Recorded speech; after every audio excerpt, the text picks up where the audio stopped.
Nararamdaman mo ba na parang laging kulang ang oras? Pag-aaral, kaibigan, hobbies?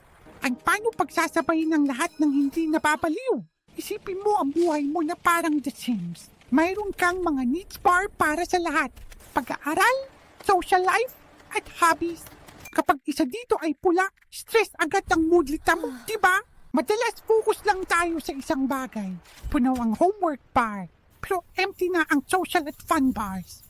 Kaya pakiramdam mo, pagod ka, pero hindi masaya. Ang sikreto, team days, Lunes at Miyerkules, logic skill o pag-aaral, matches at UABs, charisma at skill, bonding with friends, and sa weekend, oras para sa painting skill o hobby mo. Sa ganitong paraan, lahat ng needs mo napupuno, walang naiiwan, balanse lahat.